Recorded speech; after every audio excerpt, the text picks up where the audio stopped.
Este podcast llega a ustedes gracias a Yahal Productions. Bienvenidos amigos de Menú Fútbol, hoy en nuestro podcast de Huele a Gol, un podcast más, Tomás.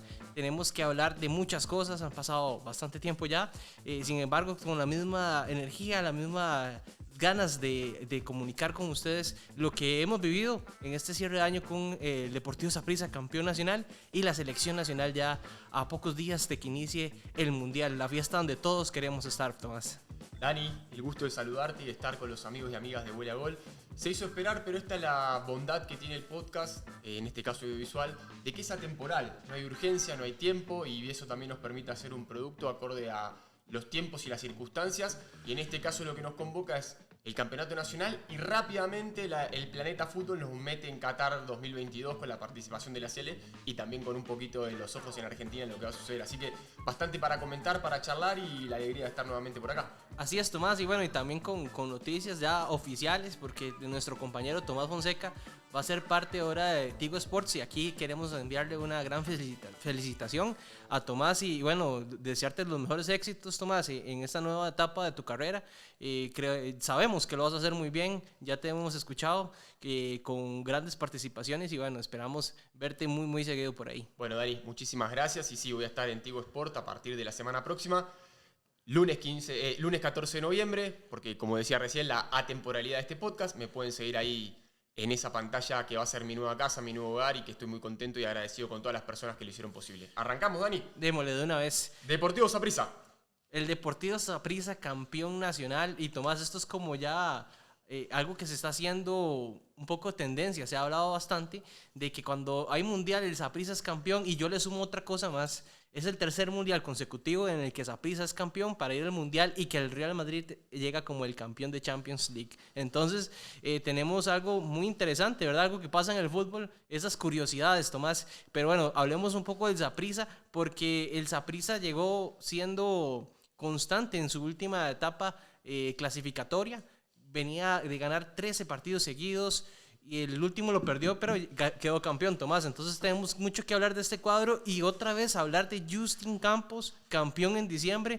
En estas épocas de finales, el año pasado estuvimos hablando de Justin campeón con el Justin, ¿verdad? Justamente del Herediano, y esta vez el Saprissa lo regresa a su casa y lo hace campeón nacional. Vayamos por partes, Dani. Primero, la cuestión a ver de los datos que recién mencionabas un poquito del Deportivo Saprissa. Sí, creo que en la foto final del campeonato, si bien el Herediano estuvo invicto durante toda la fase regular, en lo que refiere a una mirada 360 e integral, el Deportivo Saprissa manifestó en cancha, en lo futbolístico, pero también en lo numérico, que fue el mejor del semestre. Un semestre express que se jugó de forma vertiginosa en cuanto al calendario, pero me parece que el Saprissa expresó en el terreno de juego la solidez de un campeón y así lo refrendó alzando el título. Mirá, recién hablabas de que estuvo un montón de partidos invictos y yo te agrego, mirá, de la quinta fecha a la 16ª no conoció la derrota, tampoco en semifinales contra Liga Deportiva Alajuelense, tampoco en las finales de la segunda fase contra Herediano y le agregamos el primer partido de la gran final.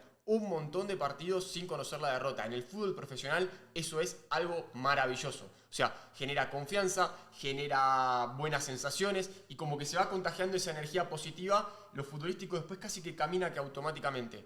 Me parece que el Saprissa encontró esa identidad.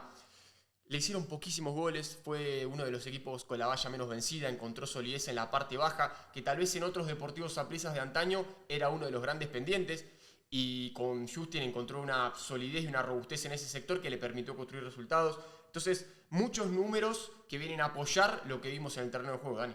Sí, Tomás, y bueno, concuerdo con vos en la parte defensiva. Creo también, Tomás, que este Saprissa venía siendo un poquito opacado por el líder que venía invicto, ¿verdad? También, y que lo hizo de gran manera. Pero se hablaba más del invicto del Herediano, por ejemplo, que de esa buena racha que tenía el Saprissa llegando a esa instancia. Y que inclusive el primer partido de la final, que quedó 1-1 en el estadio Ricardo Saprissa, y todavía se hablaba de ese equipo invicto, y bueno, resulta ser que Heredia no pudo ganarle hasta ya el puro final, cuando realmente necesitaba más, ¿verdad? Lo que pasa es que lo del Herediano era muy meritorio. A ver, cuando estábamos en el final de la fase regular, próximos a entrar en las otras etapas, lo del Herediano era muy meritorio. Estar invicto tantas jornadas, tener un buen juego. Para mí, si bien no fue tan vistoso, sí era como compacto, Efectivo. correcto, efectivo, camaleónico en lo sistémico. Lo del Herediano era muy bueno. Por eso yo recién decía que tal vez en la foto integral, cuando abrimos un poco el panorama y vemos el semestre completo, el Saprissa es un justo campeón. Pero el Herediano tuvo un semestre excelente. Recordemos incluso que ganó la Supercopa al inicio de esta parte del año. Entonces, sí, se truncó en el momento decisivo, pero llegaron a la final los dos mejores equipos. Y la brecha entre ellos no era muy grande y así quedó manifestado en los resultados globales. Lo del Herediano es para destacar. Obviamente, no ser campeón no es lo que buscaban, porque el objetivo siempre del Herediano es ser campeón. Pero me parece que fueron dos grandes contendientes que nos dejaron un buen sabor de boca de lo que mostró el fútbol nacional en la antesala de Qatar. Y te quería preguntar, Dani, porque recién hablabas de Justin Campos. ¿Qué te deja? Justin me deja la certeza de que es el mejor técnico de este país. Es una garantía, ¿no? Sí. Y bueno, ya lo dicen los números. Al principio, Tomás, también se hablaba mucho que ese Saprissa estaba muy montado, que era un Saprissa que Medford había construido junto con Oscar Ramírez, otro de los grandes técnicos de este país. Y bueno, era un Saprissa que era de época demoledora, ganaba muchos títulos, ganó 3 o 4 seguidos y después volvió a ganar otro más. Y bueno, creo que ahora Justin en esta segunda etapa como técnico ha mostrado que no es solamente lo que se dice que ya tenías el equipo armado, ¿verdad? Sino que es un técnico que arma a sus equipos, que los pone a jugar y que también tiene ese colmillo, esa espuela para jugar estas instancias finales. Comparto con vos, Dani, porque recordemos que Justin llega al Saprissa el torneo anterior con una situación muy convulsionada de suma emergencia, con el equipo en último lugar, teniendo que ganar todos los partidos para ver si se metía en semifinales. Logra esa hazaña deportiva, logra encaminar un poco al Deportivo Saprissa en ese torneo, que si bien no accedió a la final, le permitió ganar tiempo, que era lo que él constantemente manifestaba públicamente, que necesitaba tiempo de trabajo, horas cancha. Y me parece que la pretemporada encontró ese tiempo para insertar su idea, amalgamar su propuesta futbolística y además ir en búsqueda de las contrataciones pertinentes y adecuadas para esa idea de juego. Entonces eso es un gran mérito. O sea, encontrar las piezas adecuadas, una vez que tiene el recurso humano, lograr volcar su idea en cancha y que los intérpretes lo ejecuten. Y quiero quedarme con 3 claves de Justin, y la vamos punteando. La primera, fue clave que encontró un sistema.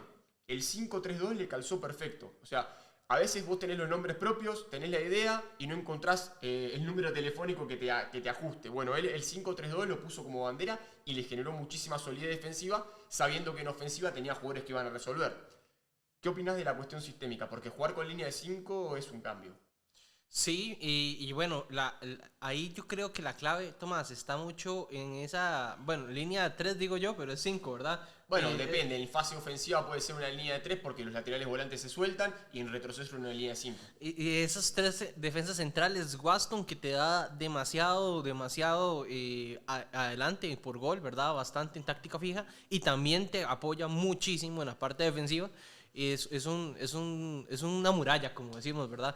Y también la parte de Arboin, que creo que junto a Fidel fueron las 2 mejores contrataciones de Saprissa, porque Más que Paradela.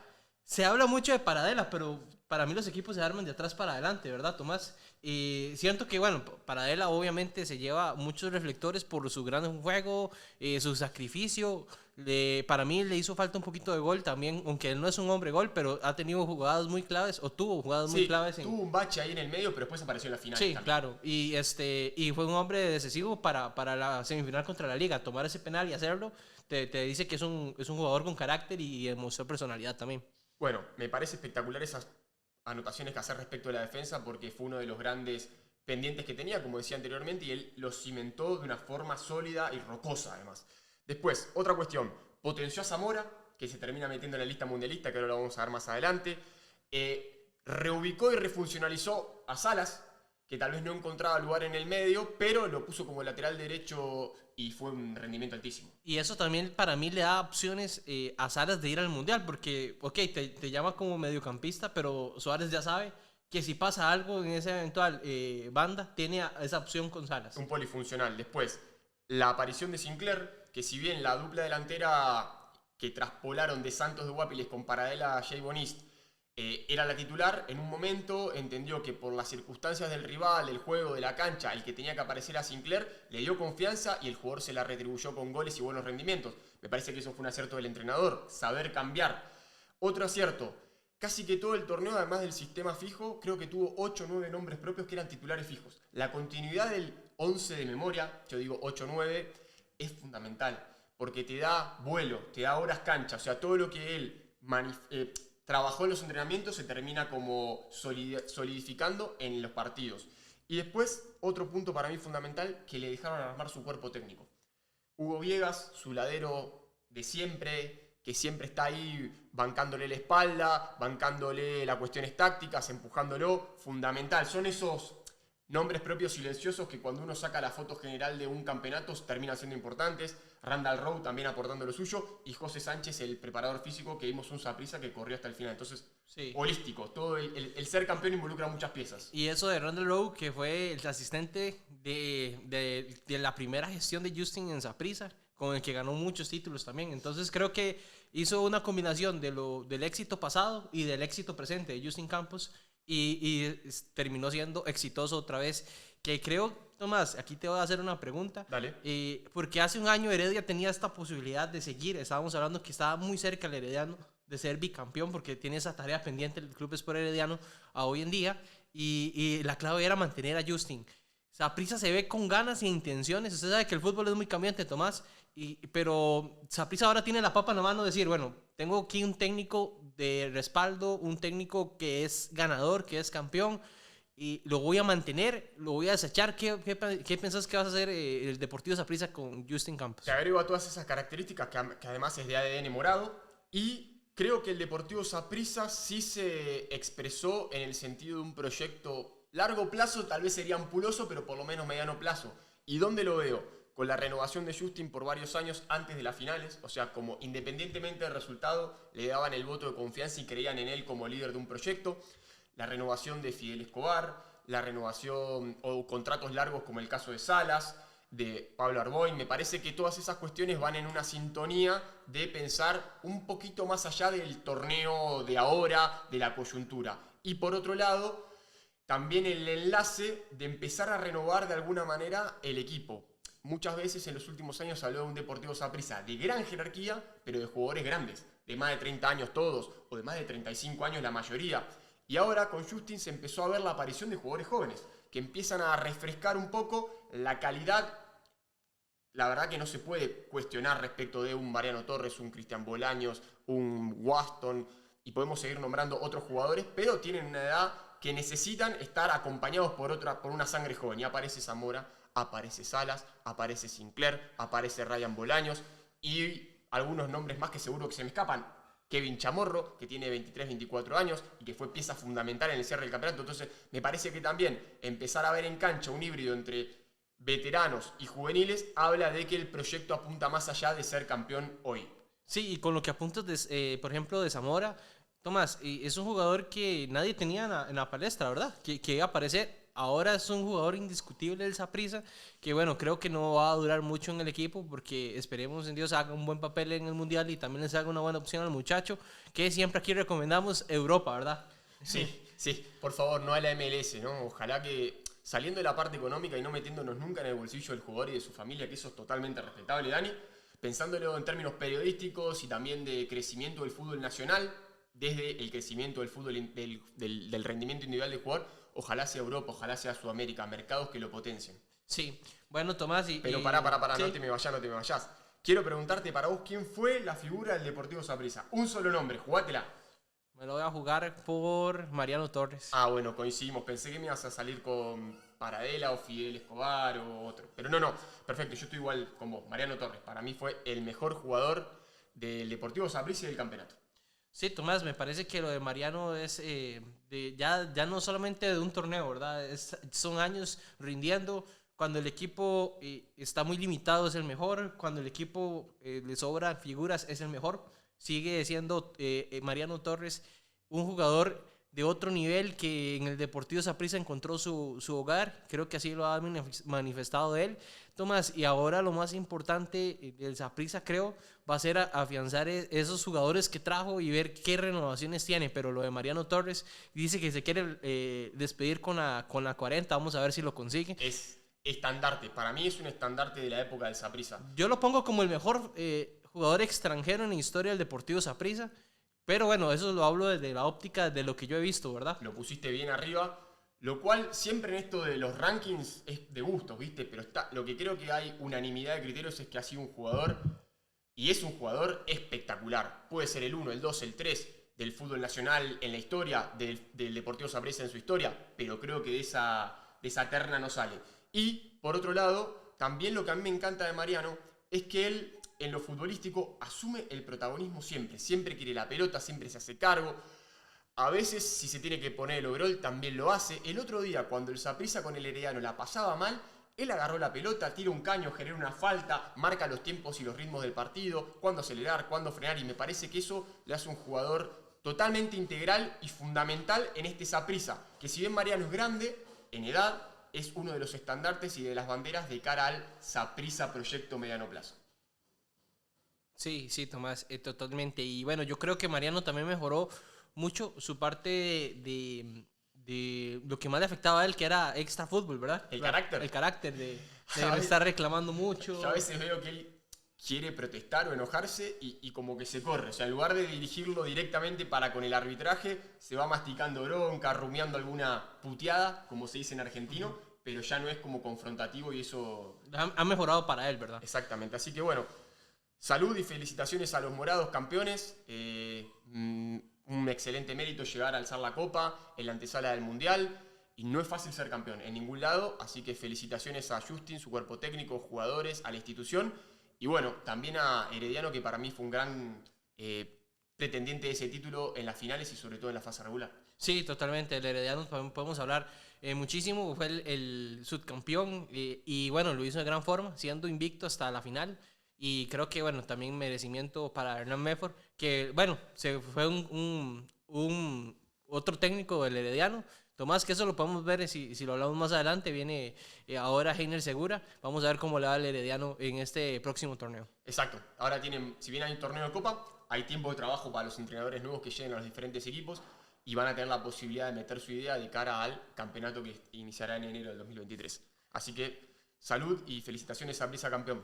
Sí, Tomás, ahora vamos a pasar al siguiente bloque, que es mundialista totalmente de la selección, y gracias a Yahal Productions que hace posible esta transmisión, bueno, este podcast. Tomás, y ahora vamos a hablar y entrar de lleno totalmente en la CL, en la lista de jugadores de Luis Fernando Suárez. Creo que estamos en una frecuencia donde se mastica, se huele, se sueña, se palpita mundial por todos lados. En Costa Rica, en Argentina, en el mundo. Ya estamos todos con el turbante puesto prácticamente. Y bueno, creo que el primer punto para tocar es la convocatoria. ¿Qué sensaciones te dejó? ¿Faltó alguien así como rimbombante para vos? Me parece que no. Me parece que, o sea, en términos generales, bien. Me parece que a mi modo de ver, al principio creía que tal vez podría faltarnos más delanteros, pero viéndolo bien, son mediocampistas muy ofensivos también. Okay, entonces, en características, pero ¿algún nombre propio delantero te quedó en ausencia? La verdad, Tomás, o sea, que se me venga en mente. Mirá, no. a mí, para ir tirando puntas, Alonso Martínez, por ejemplo. Sí. Me agrada por sus características, su velocidad. Pensando en por ejemplo, un Costa Rica replegado contra la mayoría de sus rivales y un Alonso Martínez lanzado en velocidad, con espacio, teniendo que generar algo para que el equipo descanse un poco, que salga unos metros en el terreno de juego, me pareció una opción potable. Pero creo, y esta es mi sensación general, que no hay una ausencia así como unánime que digan faltó este o qué mal esta decisión. Sí, hay gustos, hay nombres propios, a algunos les gusta más uno, les gustan más otros. Y sí, pero y tal vez por nivel, uno puede decir, de hecho salió muy abuchado en este último partido, Johan Venegas, está pasando por un bache. ¿Y quién si no? Para mí esa es la gran pregunta. Ok, Venegas no está atravesando un buen Eso momento, con la selección hace mucho que no anota, pero ¿quién? Si no es él, ¿quién? De esas características. O sea, Sí. si no juega Contreras, es Venegas el otro 9. Sí, creo que si Sinclair hubiera jugado más, hubiera sido un poquito más regular en la parte, por lo menos en la fase antes de la semifinal y final. Bueno, apareció solamente en la final. Más meses de Más ese meses rendimiento que de ese mostró. rendimiento Bueno, y tal vez Sinclair se hubiera metido, me parece, ¿verdad? claro, pero tampoco fue que hizo 15 goles en el No, campeonato no, como no, para no. generar eso. Mira, yo punteé algunos nombres como para preguntarte. Moreira, su ausencia, ¿qué te genera? Para mí, siento que, ¿sabes qué pasa, Tomás? No fue de la partida durante toda la eliminatoria el otro portero, Patrick Sequeira. Para mí se hizo... Esa es como la parte injusta del fútbol, pero también viendo y proyectando a futuro entiendo totalmente la decisión de Luis Fernando Suárez, ¿verdad? Entonces ahí, si nos vamos por rendimiento, y tendríamos que escoger a Esteban Alvarado sobre Lionel, pero nada nos garantiza tampoco, Tomás, que va a ser el futuro, el portero Patrick Sequeira. Esta es la apuesta de la selección, pero también se apostó hace 4 años por Ian Smith en la lateral y no pasó más, ¿verdad? Entonces son cosas que no sé, se las trae. Mirá, el criterio que predominó es lo de la juventud y la proyección de Sequeira, que es válido. Si el criterio que predominaba era el rendimiento y lo que mostró Moreira en los últimos partidos, también era válido. Para mí todo se resume en que es el tercer portero. O sea, ir a un mundial es algo espectacular, es para elegidos y para pocos, pero al final la realidad es que para que ataje el tercer portero tiene que pasar una calamidad. Esperemos que no ataje ni el segundo. Exacto, tiene que ser estrepitoso. Entonces es un debate más de a ver quién nos gusta más que de una realidad de aplicación en el terreno de juego. Sí, totalmente. Después, otra ausencia que también creo que podría haber estado, pero tampoco encuentro a quién sacaría, es la de Aaron Suárez. El jugador de Liga Deportiva Alajuelense estuvo en el radar de la selección, Sí. terminó jugando un buen nivel, la verdad que terminó jugando un buen nivel y podría haber sido una alternativa, pensando también en esta sangre joven que viene. No sé qué te parece, pero tampoco es una gran ausencia. Creo que Aarón lo mató el mal torneo que tuvo en general la Liga Deportiva Alajuelense. Sí. Eso lo bajó bastante de Qatar. Y siento que Aarón, por lo menos en la eliminatoria, lo hizo muy bien. Me pareció súper extraño, pero ahí se coló para mí. Le quitó su lugar el jugador porteño, que por cierto lo hizo muy bien en este último partido de despedida. Sí, y que también con Uzbekistán tuvo la fortuna de hacer un gol. A veces es como que el jugador tiene que tener esos aciertos en momentos claves. Y es el caso de Hernández o el caso de Zamora. Sí, que sin entraron, embargo, creo que Aarón Suárez va a ser totalmente un hombre clave para el próximo mundial. Y va a tiene estar ahí. proyección Sí, 2026. sí. A ver, ya listo. Esa es la lista. Hablemos de lo que viene, ¿no? Un poquito. Para mí, yo pensaba en dos grandes dudas respecto del armado del equipo. La primera, el lateral derecho, si Fuller o Martínez. ¿Para vos quién? Dependiendo, creo que si la selección juega con línea de 4, me parece que Martínez te da más cualidades defensivas. Si vamos a jugar una línea de 5, donde los laterales van a ser ofensivos, me parece que Fuller nos da más. Entonces por ahí creo que podría variar, podrían jugar los dos. Está buenísimo eso que decís y lo comparto en gran parte. En el caso de que sea línea de 5, ¿sería la inclusión de Kendall Waston o de Juan Pablo Vargas? Uy, yo creo que eso va a depender mucho de las circunstancias también, porque si ponemos una línea de 5 tal vez para amarrar un resultado, podría ser que Juan Pablo Vargas sea el indicado. Y si es una línea de 5 para buscar un resultado de un gol, Kendall Waston te da más gol para mí. Ok, y después, Oviedo o Matarrita. Oviedo, que, a ver, si yo lo pienso si los dos estuviesen al 100%, creo que es Matarrita, pero hoy Oviedo viene con más continuidad que Matarrita, que Sí. está recuperando una lesión. ¿Quién crees que puede andar ahí? Creo que opino lo mismo, ¿verdad? Creo que Oviedo tiene un pasito adelante por ritmo ahorita, pero si estuvieran los dos en las mismas condiciones de ritmo de fútbol, Matarrita. ¿No lo ves a Calvo? Tal vez otra alternativa que yo pensaba era Calvo desplazado a la izquierda y la inclusión de Juan Pablo Vargas en una línea de 4, pensando en que vas a jugar contra selecciones de mucha talla, de mucha envergadura, de mucha jerarquía futbolística, y pensando en un Calvo Sí. no escalando tanto en ofensiva, sino más bien replegado, como un central corrido a la banda, y la inclusión de Juan Pablo Vargas, que lo viene haciendo espectacular en Millonario de Colombia. Vos mencionás tantos jugadores buenos en defensa, que creo que esa es la parte clave de la selección. Y porque, por ejemplo, podríamos hablar hoy de que Arboin se quedó fuera y pudo estar también dentro ahí Arboin como un posible seleccionado. Me parece que Calvo tiene también esa función de polifuncionalidad, sin embargo, mucho mejor central que lateral, ¿verdad? Sí, es un totalmente. monstruo. Y después en la parte ofensiva, bueno, creo que lo de Bennett es indudable que va a jugar, lo de Campbell, lo de Contreras. Y digamos que el volante derecho es otro de los lugares donde hay dudas. Creo que va a ser Gerson Torres. Yo también creo que va a ser Gerson. Pero tiene alternativas. Ahí. También podría poner a Campbell y tirar a Contreras de 9, ¿verdad? Y poner a Bennett del otro lado. Sí, por eso hay alternativas, Sí. pero tal vez es uno de los lugares que todavía no está tan con el número puesto. Si nos remitimos al amistoso con Corea, al repechaje con Nueva Zelanda, creo que va a ser un 4-4-2, con Campbell y Contreras en punta, un Contreras mucho más de 9 nominal, fijando centrales y fajándose con ellos, y un Campbell libre por el frente de ataque, y Bennett y Gerson Torres por las bandas, sumándose en ofensiva, pero también haciendo retrocesos para algo que también para mí es inamovible, que es el tándem de contenciones Borges y Yeltsin. ¿Y por qué no? Bueno, no sé si lo tenés en lista, pero ¿cuál es el siguiente en lista? ¿Tenés otro ahí en lista? No. Bueno, yo voy a agregar uno más que Dale. es súper controversial. Todo el mundo habla de él y es nuestro capitán, Brian Ruiz. Tomás, para vos, ¿qué papel va a tener Brian? Lo ves jugando algunos minutos. Y voy a poner un ejemplo, porque al día de hoy que grabamos este podcast, se acaba de anunciar la lista de España, nuestro primer rival, y es una lista totalmente de jóvenes. Solamente está Busquets, que yo veo ahí como el jugador más veterano en cancha de España. Y bueno, viendo de ese lado, nosotros tenemos varios jugadores experimentados, ellos tienen muchos buenos jugadores jóvenes. ¿Cómo crees que se pueda visualizar ese juego y el papel y el rol de Brian Ruiz? Rol protagónico y secundario. Protagónico fuera de la cancha, en lo que implica un mundial, estar muchos días concentrados, los lineamientos que se tienen que llevar a nivel colectivo, de cómo se vive, se disfruta y se asume con responsabilidad una cita mundialista para Costa Rica. En eso para mí va a ser vector fundamental. En lo futbolístico lo veo con un rol secundario. ¿Secundario en qué aspecto? No va a ser titular, pero tampoco lo veo tan relegado en la consideración del técnico. Si ponemos un poco el cassette y lo rebobinamos, contra Nueva Zelanda en el repechaje fue el segundo cambio.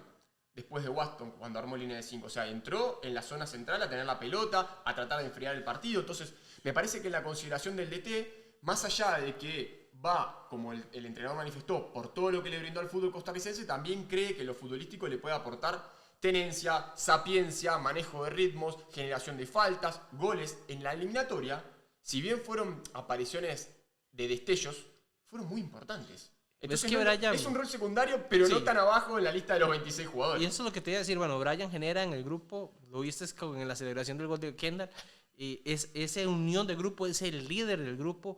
Y también en la eliminatoria la gente se lo olvida muy rápido, pero es ese hombre con estrella, es con hombre con estrella porque hizo varios goles importantes también. Dani, a mí que me toca ser futbolista, me tocó ser futbolista y en esto voy a ser autorreferencial, pero creo que vale la pena.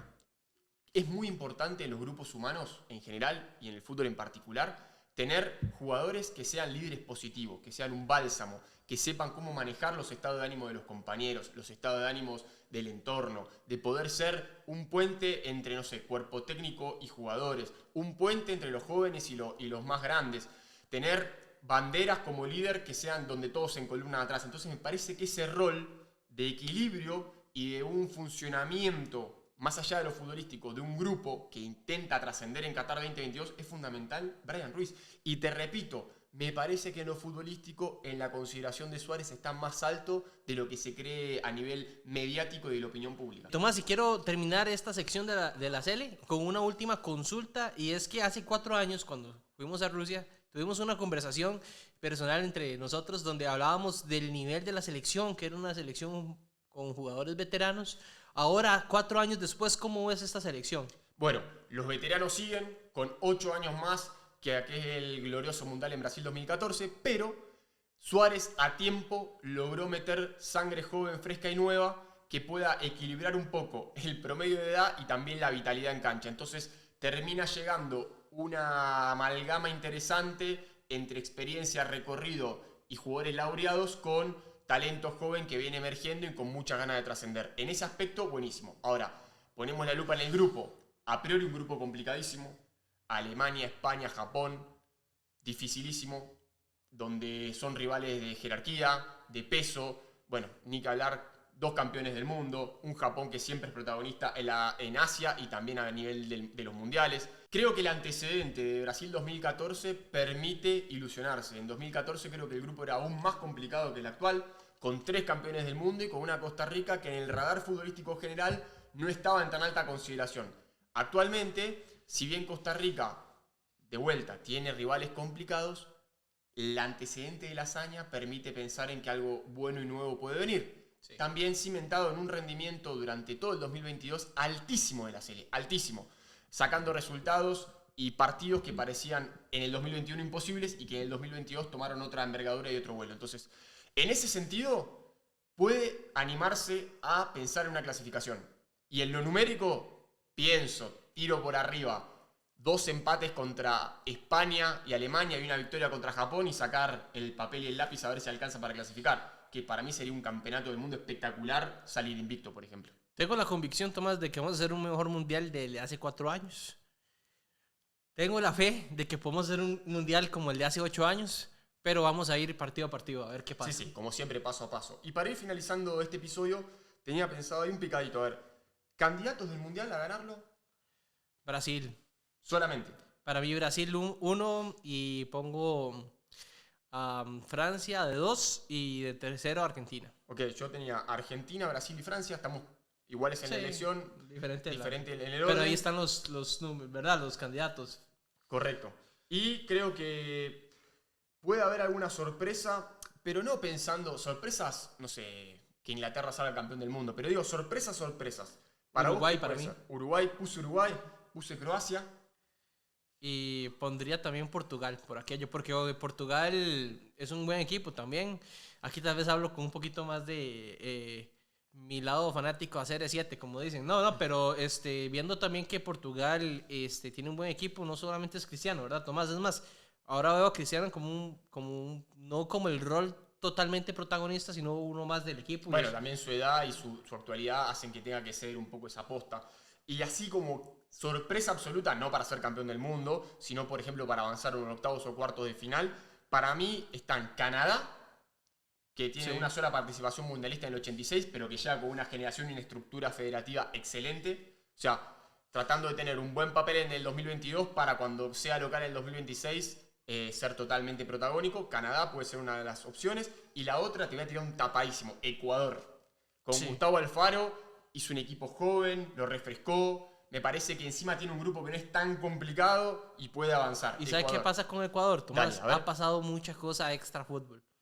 Que si van al mundial, que si no van al mundial. Por lo de. ¿Verdad? Sí. Y todo eso... a los amigos y amigas de Vuela Gol que tal vez no saben, hubo un tema con un jugador que tenía la documentación adulterada, entonces Chile recurrió al TAS para ver si sancionaban a Ecuador, lo sacaban del mundial y Chile adquiría su lugar. Al final eso no prosperó en cuanto a la salida de Ecuador del mundial. Sí hubo una sanción económica, una sanción en puntos para la próxima eliminatoria para Ecuador, pero bueno, sí, durante los últimos meses estuvo convulsionado el tema. Y creo que eso unió o puede unir bastante a un grupo como combustible. Como combustible, totalmente. Entonces creo que Ecuador también, y yo pondría ahí con mucha fe a Costa Rica como una sorpresa. Ok, buenísimo. Así que lo montamos en el bus de las sorpresas. Dani, la verdad que ya ahí palpitando el mundial con mucha expectativa.